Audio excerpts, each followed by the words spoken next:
had a little one, and I decided it would be easier in the hospital if I had Ramirez added on her hospital week tag. But Wintermeyer Ramirez fills the baby's entire arm on the tag. So I wasn't here in March, if some of you were here, because I was bringing this beautiful little human into the world. So if you hear way too much about my daughter, that's why. She's our little miracle baby, and my parents are on their way to Satan for spending all day today and yesterday with her. But she's really lovely.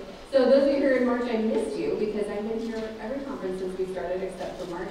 And the reason it was in March last year instead of this time of year was because last year was a season of catastrophe for our region. Those of you from the area, you probably remember it quite well.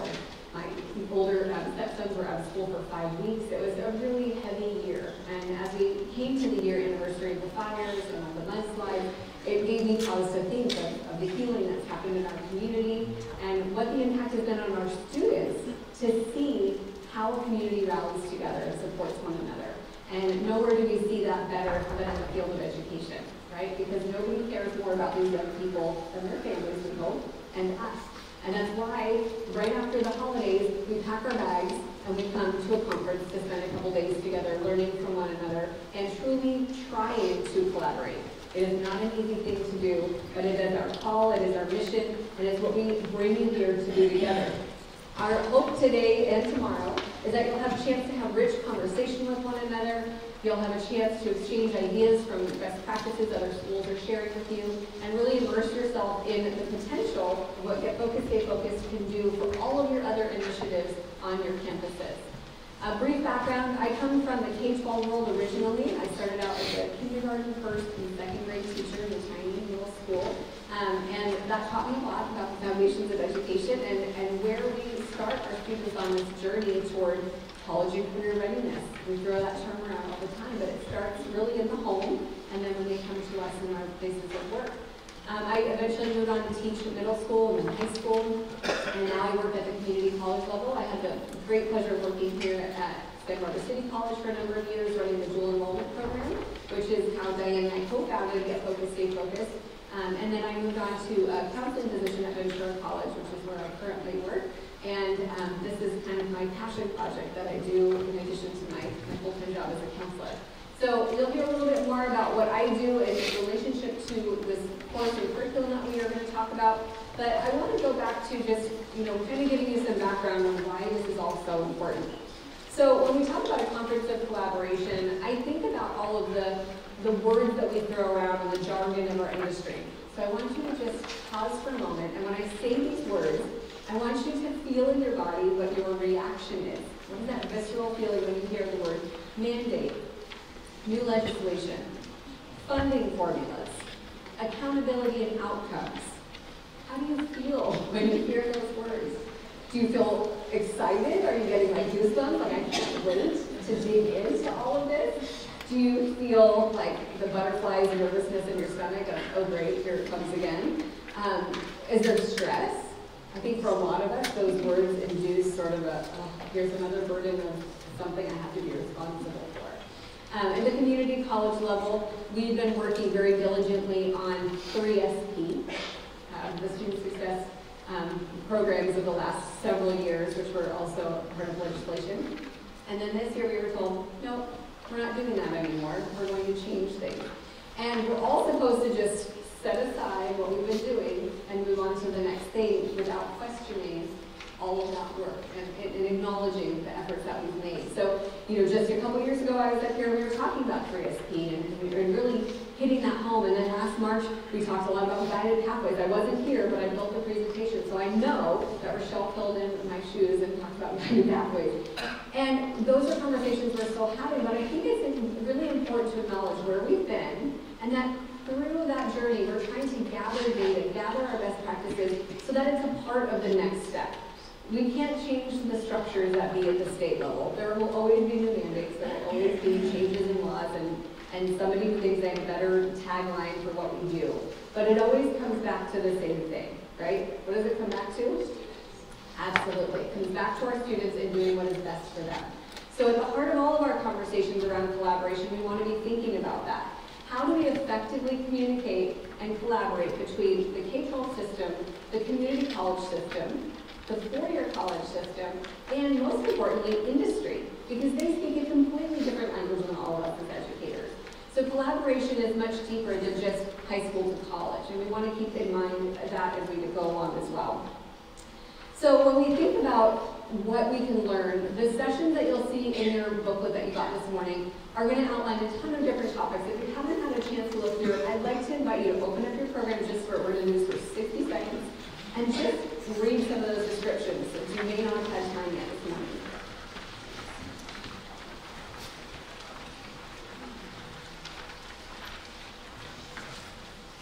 You'll find that we have a number of different strands and topics, and tomorrow we have facilitated planning time to help you take those conversations to a deeper level, because many of you came with your team, and we want to foster time to work together. We know sometimes we come to conferences, and then we leave and we forget what we learned. So this conference, we aim to be different than that. So take a few moments again and read through some of those sessions.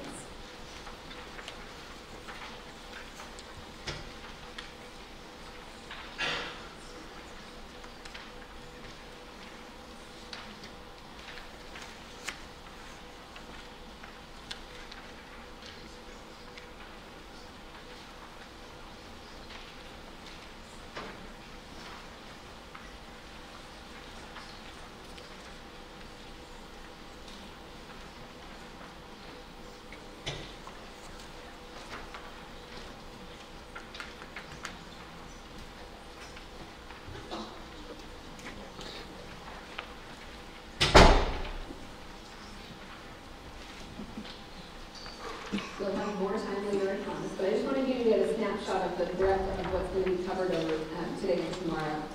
In a recent article that discussed priorities around collaboration between community colleges and K-12, there were 3 key recommendations. One was about accelerating academic transitions with college course taking opportunities in the high school and bringing developmental education opportunities to the high school as well. And this is where we think of connections with dual enrollment and articulation. So you'll find there's a whole strand of our conference around dual enrollment, because that's a hot topic. At Santa Barbara City College, we've been doing dual enrollment successfully since 1998. I say we because I still feel like I'm a part of the program, even though I don't work here anymore. But it's something very near and dear to my heart. And I think there's a lot to extrapolate from a successful program that's been around for that long. That's over 20 years now. So I hope that you'll go to those sessions if you're interested in building those opportunities for early college access. And you're going to realize that there's great programs around the state now that are taking different models of dual enrollment and making it work for their local community. Another recommendation around collaboration is extending navigational supports by strengthening academic counseling and providing clear academic and career pathways for students. This speaks exactly to what we're trying to do with guided pathways. We want students to be able to enter a program of study when they come to the college because they have researched and know about all programs of study, and they've decided on the pathway that's going to be the right fit for them. So this again, of course, we read these recommendations and we go, awesome, we're already trying to do that. And then the last recommendation is to serve as career bridges that guide students from high school to a credential currency in the labor market. This to me speaks to those real world, tangible, transferable skills that we want students to develop. Rochelle Faster, you'll be hearing from at different points in the conference. Rochelle's one of our superstar teachers from Antigua. She was speaking at a dinner we were attending last night, and she said, when I started a course for my students, I wanted to call it something like things you need to know, but you don't, something like that. And that's essentially what we're trying to teach these students. Everything you need to know for life that nobody has taught you yet. Because sometimes parents don't know what their kids don't know. And as teachers, we're teaching standards and trying to get through our curriculum and the scope and sequence we are instructed to do in our wonderful credential programs. And then we realize students are nearing high school completion and college completion on my end, and they still don't know what they don't know. They don't know how to emerge into the adult world successfully. Some of them make it, some of them it's trial by fire, some of them laugh at their faces and pick themselves back up. But what we see, especially at the community college level, is many students are just floundering there. They've been there for far too many years with no direction, with a transcript it's kind of like a puzzle, and we can't even put the pieces together because the students don't know why they're there. And you're going to hear me talk a lot about that today tomorrow. Finding our why. You know, why do our students come to school? Why is that important? So we'll get into that a little later. But I want us to think about, again, why does Get Focused, Stay Focused matter in all of this? You know, with mandates, new legislation, everything else. Why did we develop this particular program and what makes it unique and special? Why are we still doing this 10 years after we started? So I'm going to give you a little background. How many of you are first-time attendees? Have never come to one of us? Wow, that's a lot of you. So those of you who've heard it before, you've heard some of this information, just bear with me. You know me, you can tell me later, you've heard my song again. Those of you who are new, we want you to get the background so that you have a place to build from, because without that, we have nowhere else to go. So before we dive in, I'm going to ask you to do a quick little activity. I want you to think about some really important decisions that students are asked to make when they emerge into high school and into college. They're asked to think about 3 key things. They're asked to think about majors, they're asked to think about colleges, and they're asked to think about careers. So I'm going to ask you to speak with your neighbor for about 30 seconds, and I want you to decide what order do students make these decisions. Which one do they pick first, which one do they pick second, and which one is third? So take 30 seconds, talk with your neighbor, and I'll bring you back.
Has just been the way it's always been. And for parents who are college educated, that's how they did it, and they somehow got through, so they think, well, of course my child's going to be resilient. But the world of work has changed dramatically. And we know for students to be employable, they need skills that are transferable across industries. It's not so much about highly specified skills anymore, and it's not enough to just have a high school diploma and be employable. We know they need some kind of post-secondary training. So with Get Focused, Stay Focused, what we're aiming to do is a paradigm shift. We want students to really consider thoughtfully a career path that meets with their hopes and dreams and their natural inclinations and strengths. And we know that that pathway should inform the program of study or major that they select. And that will inform the college and or post-secondary training opportunity that they should pursue. And it's important for our students to know that not every school offers the same thing. I work in a community college district with 3 different campuses, and we all offer unique programs. I might meet with a student who wants to be a dental hygienist. We don't offer that program. So I counsel that student to go to one of our sister colleges. That's okay. You know, sometimes people would say, don't you need enrollment numbers? Don't counsel your students away from your school. I want my students to go where it's right for them to go. And we can't offer everything at every school. So we need to come back to this paradigm shift and say, let's help students identify the order for themselves so that they're making meaningful decisions for their future. In a recent article that I read, there was new data on the counselor-to-student ratio. We've seen a lot of these ratios over the years of just how daunting it is. Those of you who are counselors, can I see your hands out there? So we know we have a lot of students and not a lot of us, right? And a lot of people don't know what we do. And I've been a classroom teacher and a counselor, so I know both sides don't always know what the other side does. It's a unique perspective if you get to be on both sides of that. But as you can see from this data, the students who are in the most need, the lowest income, are often having the lowest number of counselors available to them. So again, we're looking at this from an equity and access issue as well. We know that our students who are first generation, low-income students need access to people to guide them on this journey. So if we're looking at it from a leadership standpoint, how do we make sure our staffing is sufficient? And we know the reality right now is we're not going to be able to get a ton of funding to hire a lot of new counselors. So how do we get these lessons into the classroom? How do we partner with teachers, counselors working together to make sure every student has access and information to plan for a meaningful future? In another article by Nancy Hoffman called Let's Get Real, Deeper Learning and the Power of the Workplace, she shared data that students are likely to change their jobs 6.3 times on average between the ages of 18 and 25. Just think about 6.3 job changes. I think about a new job and how daunting it is to go on the first day. That training period, that not knowing how it's going to work out. And to do that 6.3 times in 7 years, I mean, nearly once a year, that's a lot of transition for a young adult to go through. The data used to say adults are likely to change careers 7 times over their entire adulthood. But this is now saying just in 7 years, students might be transitioning that much. On top of that, we also see that her recommendation, as we could agree, all young people need more information about careers, more structure in their school to post-secondary pathways, more experience in the workplace than ever before. That includes those who become overeducated, baristas, and discouraged temps, moving from office to office until their late 20s despite having an associate or bachelor's degree. I can't tell you how many students I meet with who have finished one degree and are coming back to the community college because they don't really know what to do with it. And then they think, I just need a short-term training program, I need to do something. Many of them are working in jobs that are unfulfilling and unsatisfying and are not meeting their financial needs to support their families, their lifestyle. So this, again, is a lot of the background of why we have a need for Get Focused, Stay Focused. From the community college perspective, we saw students coming here unprepared. They didn't know how to be a successful college student because nobody had ever taught them. The high school did a great job of getting them to graduation. We did not have a dropout rate or issue per se in our local community. We had a really high high school graduation rate. But what we had was a high college dropout issue. So again, coming back to what is it that we need to do for students to help them to be successful?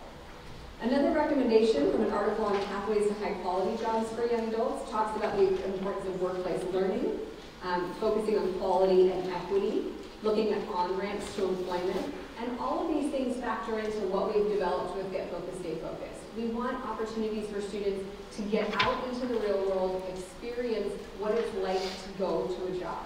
How do they show up on time? How do they dress appropriately and communicate effectively? We are working with a very different generation than our generations. We are multi-generational here. But I think of even how different it is to register for classes today. I remember calling in on the phone and pressing in numbers to register for classes. I work with colleagues who remember standing in line with a little box and doing the registration card.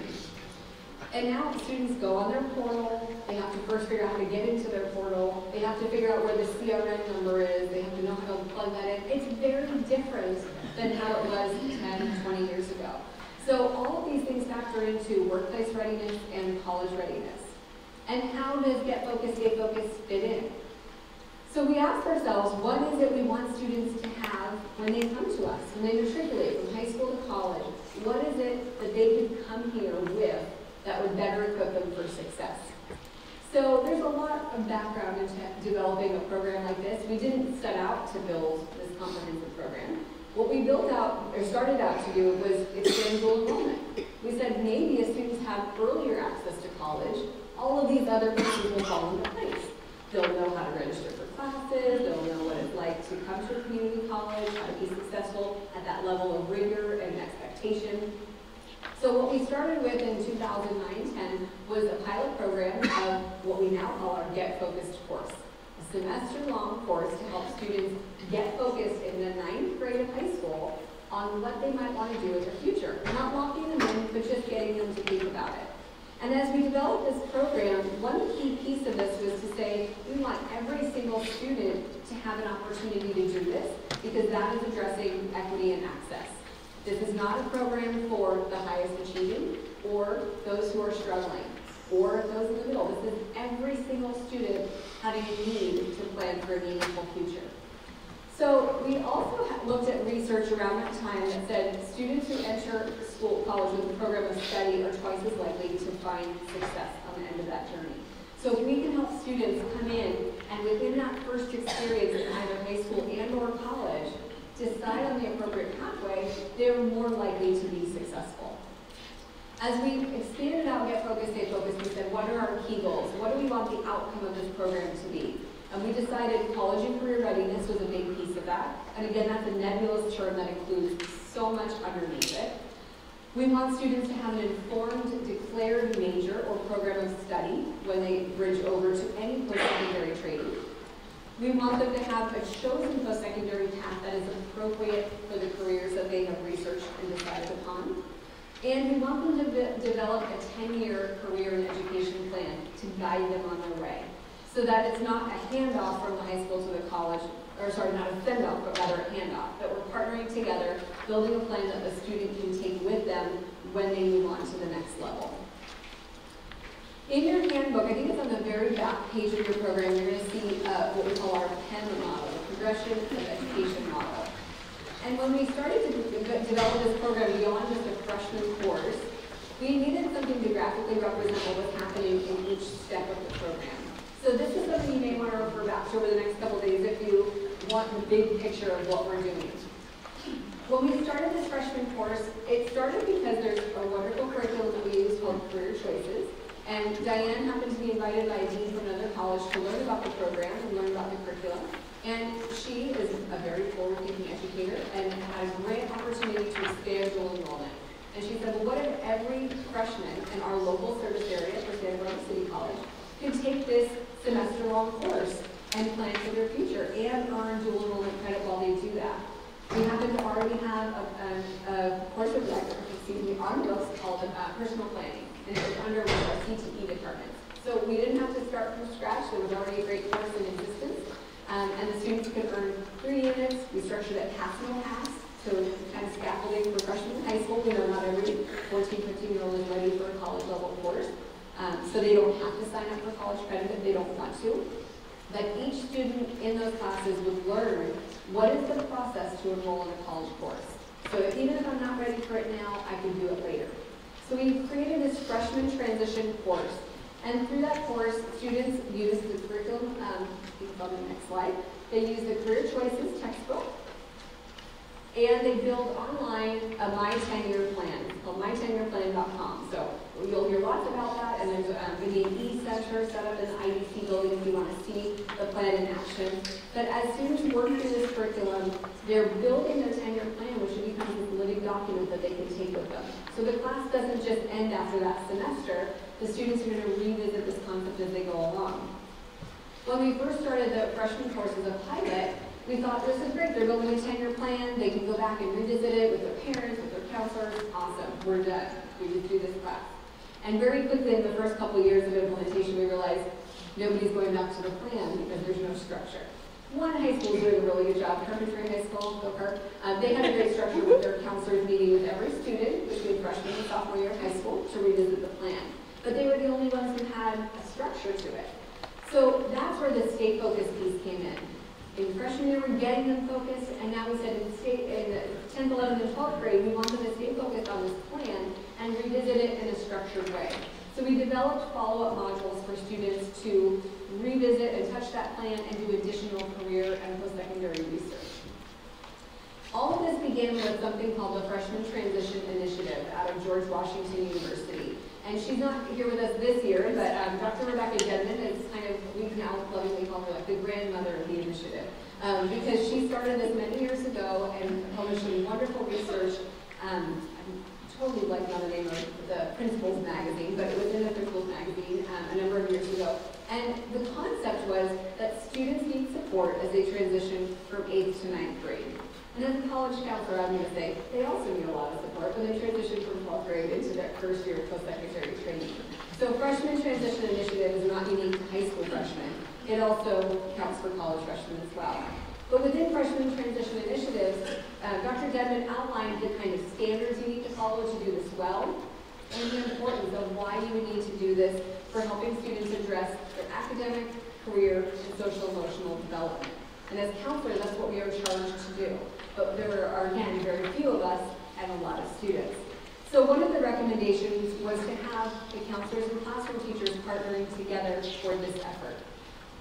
Hence, our Get Focused course, which is taught usually by a regular classroom teacher, not a counselor. The counselors are an integral part of this initiative, but it's generally taught by cross-curricular faculty at most high schools. And those of you who are implementing and doing it well, when you're presenting to your colleagues here who are brand new, we want you to share who are the teachers teaching this course. Because I can tell you, it matters. It is the most important decision you'll make if you want to implement Get Focused, Stay Focused. Which teachers are going to teach the Get Focused course? If you do not choose the right teachers, it will not work. I'm going to be very honest. I have a stepson right now who's a freshman at one of our local high schools.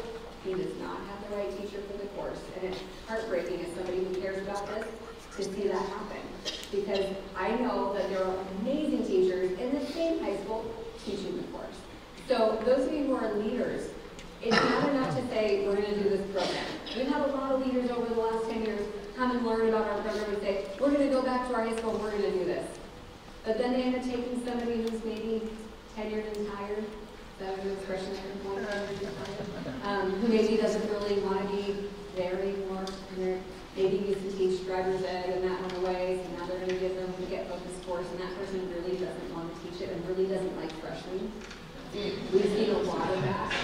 We've had wonderful teachers come up here and say, you cannot do this if you don't love working with students. Because this is the most important class they'll take. And if you're attached to your subject area, I'm not missing on that subject area, right? Like, I know all the subjects are important, but this is a life class. What is more important than teaching our young adults how to be successful in life? And what is more meaningful to our very, very self-consumed young adults than themselves? What do they care more about than themselves? This is the best class for them when they're 14 because all they want to do is focus on themselves. So it should be the most fun class for them because it's all me. And we want them to go on that journey. We want them to talk about things like, what's important to you? What do you care about? What are your values? How do you make good decisions? What are the consequences of making poor decisions? All of these things that are very important in developing, along with their brain development as adolescents, into high-functioning adults. So in this Get Focused course, our students are asked to really go in depth with 3 key questions. Who am I? What do I want? And how do I get it? And at the college level, I teach this course as well, and the questions are just as relevant for an adult of any age as it is for a high school freshman. I've had people who've had full careers in retirement and decided to take this class because they wanted to do something meaningful in their next step in retirement. We still want to ask ourselves, who am I? What do I stand for? At the end of this beautiful journey of life, when it's time to put me 6 feet under, what do I want to be remembered for? What will have mattered at the end of this journey? And that's a heavy question, right? For a 14-year-old, in the book we actually ask them to write their own obituary, and some people don't think that's really heavy. But isn't it really also meaningful to realize that we get to have this amazing journey of life, and it matters, and we should do something really amazing with it?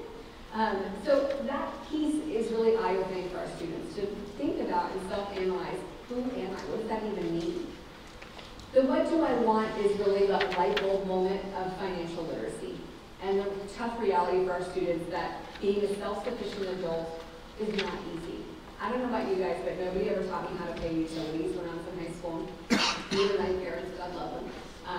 They never really talked about that. Like, this is how you set up a utility for your apartment. This is how you get to make sure you have water turned on and gas service. And this is why you need to pay your bills on time. There wasn't a class about that. This now is the class about that, those life skills that you need.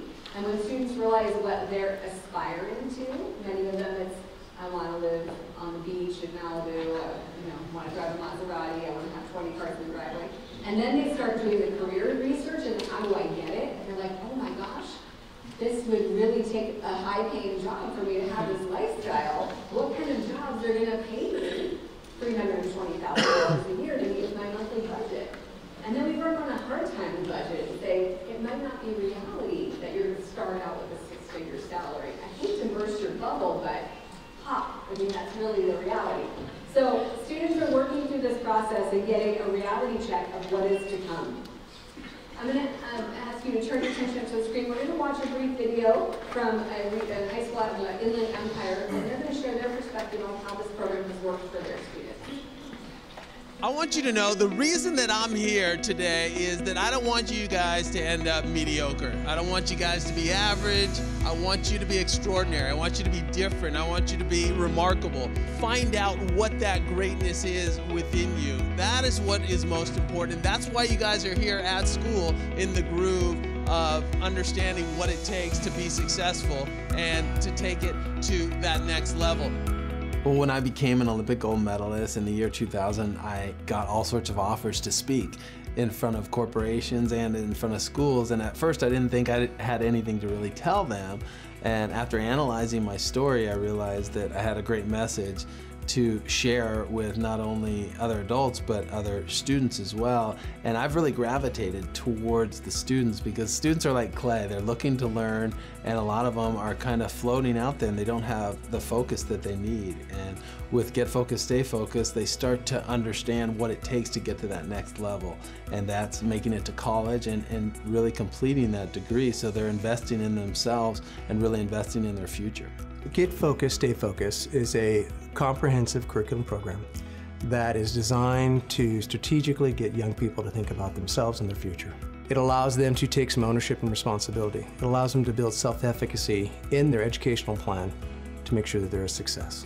We want them to think beyond college and think about what they're actually going to be doing in life so that we can better help prepare them for which college to choose based on the major that they're looking at. When I showed up at college, I remember just picking a major kind of out of a hat, and 2 weeks later I had switched the major because it really didn't come from me. And it's just like creating goals. If they're not your goals, you're not going to be able to fulfill them. So it has to come from within, and Get Focused, Stay Focused really teaches them where to find that. Who am I, what do I want, and what it's going to take to get there. As a young person growing up, we had dreams and aspirations, but we never really put that into context. It was a much simpler world back then. The complexity and the fluidity of our world right now requires young people to think more deeply, I think, about what their future is going to be. And as a result of that, we are pushing more and more students to go into a college environment to get to their career.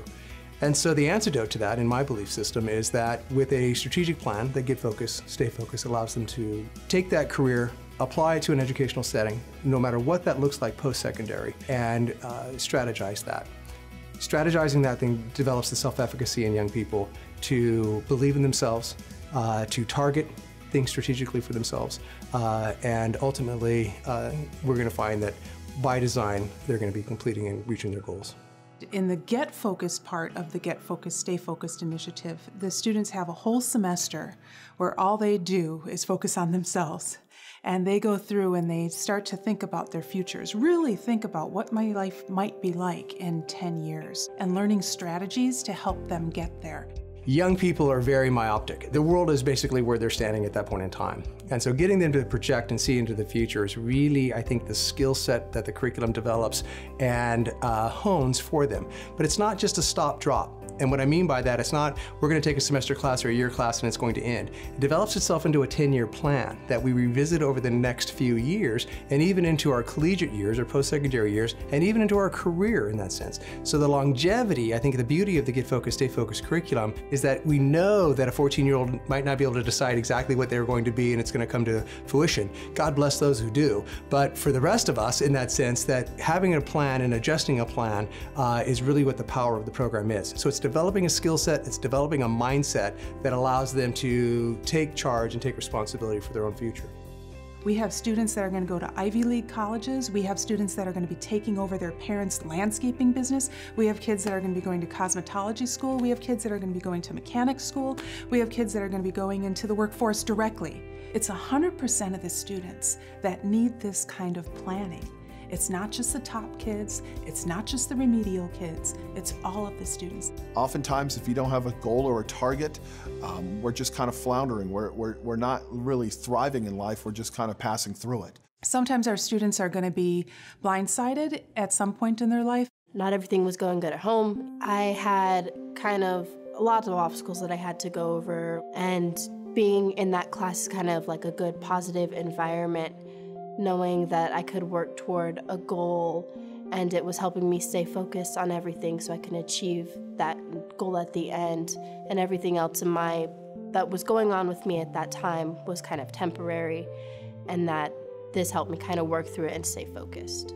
The issue was still there, but this class helped me focus on positive things and keep moving forward. Things do come up unexpectedly, and they can still achieve. They can still focus on their goals, and they can make it work. Now they're starting to own the responsibility that they have to put in the sweat equity, and it's not the teachers or the counselors or mom and dad that are going to be doing it for them. So the Get Focused, Stay Focused initiative is career-centered, but it's really life-centered in that it helps those who take the course to learn those strategies, to learn those techniques to actually achieve their goals.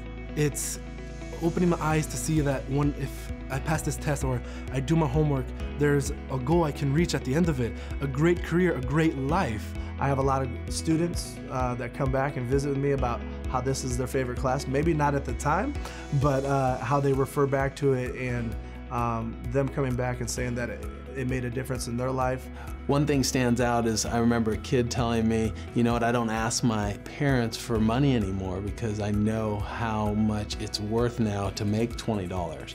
And before that, kids, you ask them what they want when they grow up and they say a $10 million house and 5 cars, but you say, well, that's possible, but let's sit down and actually map it out and what kind of job you would have to attain that, and then things become a little more real, and therefore that results in a lot more maturity.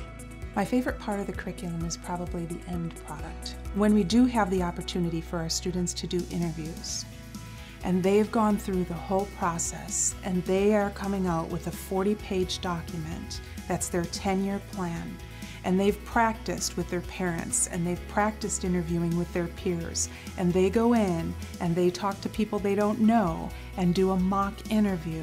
I think they just grow 10 feet tall, and they realize, whoa, this is mock, but it's going to be real someday. And so it's really a nice way to wrap things up and to provide a good opportunity for them to showcase the decisions that they've made, and for them to identify and articulate the direction that they intend to take for their life.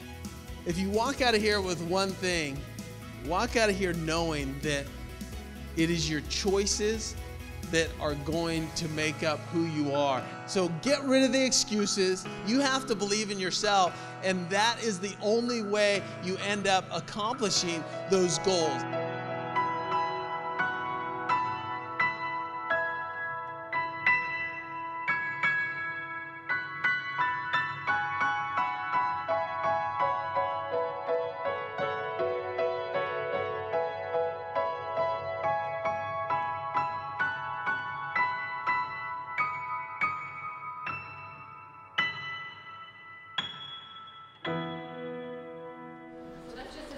One high school, but one high school has taken a program to, actually 2 in the Empire. And I also wanted to point out that Dave Clinton, who was in the film, is going to be here tomorrow, so I hope you're all planning to be here for the general session in the morning. You don't want to miss his presentation. So one of the things that was mentioned in the video was the mock interviews. So we talked about the freshman course, and as a culmination, the students have this online 10-year plan, but how do they share that? How do they showcase that? So many of us who taught the course or are currently teaching have students do things like go out for job shadows and go out into the real world and experience the careers that they're researching firsthand and then do a presentation. That's one of the things I think is most impactful for them. And then another activity I've done frequently that I love is the mock interview, where you get industry professionals in the community to come in. If you can't get those folks, even ask within your own staff at your school, ask people who are on their prep period to practice interviewing with the students so they get a sample of what that experience will feel like. There's lots of ideas that you're going to get if you go to the sessions for teachers, because we have really great resident experts who've been teaching this for a while, so make sure you steal all of their best ideas. That's one of my favorite lines was in my credential program, my very first class, very first teacher, she said, you are only as good as the teacher you steal from. So choose wisely who you are stealing from. So after this Get Focused course in the freshman year, we move on to the Stay Focused portion. So again, this is what evolved over time, and we realized we needed a meaningful touch point in 10th, 11th, and 12th grade.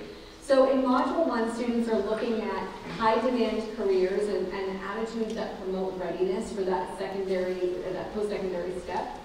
In follow-up Module 2, they're looking at STEM-related careers, or I'd say STEAM-related careers now, and doing continued research on clarifying their own goals. Is the goal that they chose freshman year and updated sophomore year still what they want to do as a junior, or have their plans changed? It's always okay to change your mind. We want students to just know how to navigate to a new pathway. And in the final module, students are acting on their plan. So it's getting them through that hurdle of 12th grade. If any of you have parented a 12th grader, you know that is like the hardest year, right? Because the students have 5 or 6 periods a day of their regular curriculum coursework, plus they're trying to do things like apply to college, apply for scholarships, fill out the FAFSA for the first time, which is never an easy process. I don't care how many times they update the FAFSA website. It is not easy.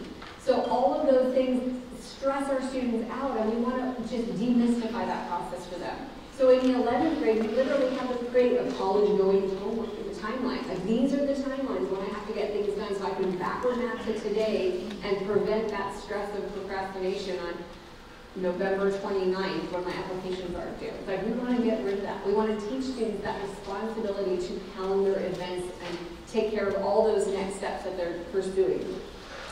The second part of the third module in 12th grade is ideally offered in the spring of 12th grade and helping students take that next step. So where am I going to be living? Where am I going to be working or interning? Do I need to sign up for orientation programs? Again, there's a lot more in depth with the curriculum that you'll learn in breakout sessions, but just trying to give you the big picture. This program is trying to address the multiple facets of what happens in transitioning through high school and into and through post-secondary education.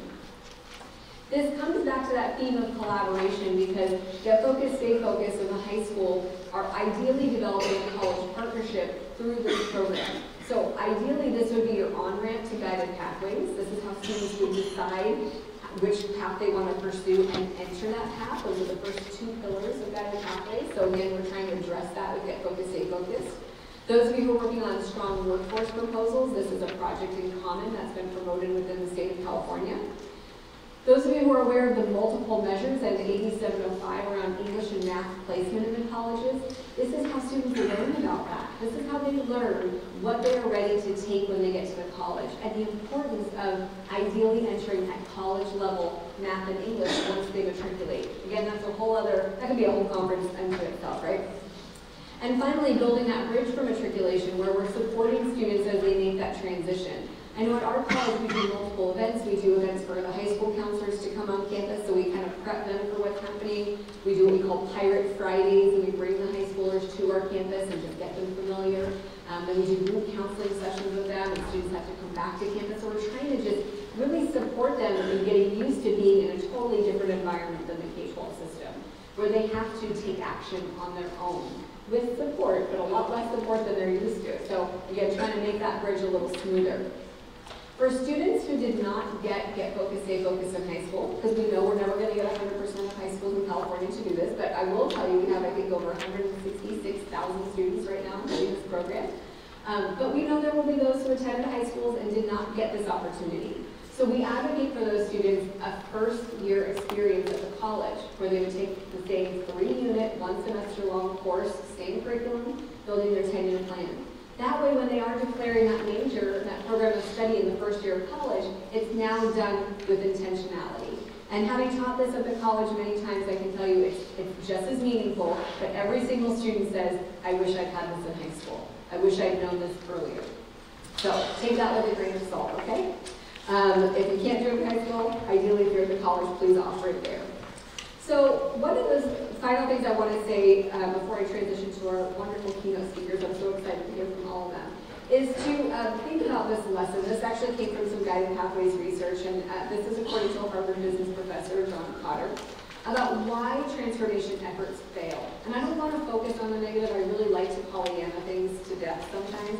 But I think it's important because all of us have worked in education for more than a minute, which means we've seen transformation efforts fail. Because there's always the shiny new thing, the shiny new name, the new mandate or topic or whatever it is, and schools launch into them with a lot of gusto and then they're gone.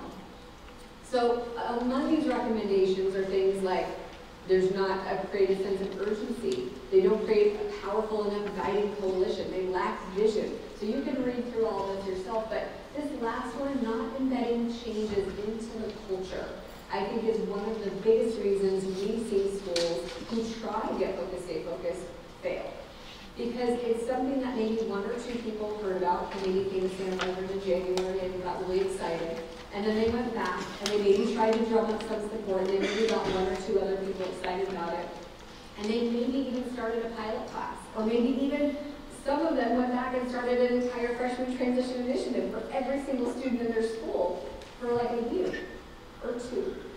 And then the superintendent changed, and then the principal retired, and then that teacher who was really gung-ho moved to a different school, and then nobody remembered why we were doing this for students. And then maybe somebody else came back here and decided to get it going again, and somebody goes, ah, yeah, we tried that, it didn't work. Because people don't understand that you can't do this in a vacuum. This does take collaboration, and it takes a shared culture and a conversation around what is best for students. And I'm not saying that I know 100% that this is what you have to do, because your community and your needs are unique. But what we want you to do is have an intentional conversation about what is it that our students and our community need to be successful. Does this program work for you? Potentially. Are there other things that are working for you? Potentially. But in order to build on that and to sustain them in the changing faces of leadership, legislation, all the things that are changing the world all the time, we need to be on the same page. So I would encourage you as we go into our sessions today and tomorrow to really think about that. If this is something you want to take on, how do you change the culture of your school? The schools that we have seen do this successfully, like Carpinteria High School, they had everybody aware of what the program was. And it took time, and it took repeated conversations and repeated professional development. But they kept the conversation going year after year so that it became part of the culture of the school. And the principal would share that what he saw from students was a change in the culture of how they communicated with one another, that they realized how invested the school was in their future. And that to me is what really does change lives. So Get Focused, Stay Focused really is our attempt to build an initiative that is sustainable in the face of constant change, and that is founded on the principles of access and equity for all students. So at this time, I'd like to invite Diane back up to introduce our keynote speakers for the morning. I look forward to speaking with you more, and I hope you have a wonderful 2 days. I'm actually going to come up for announcements before we do our break in a little while, so don't leave yet.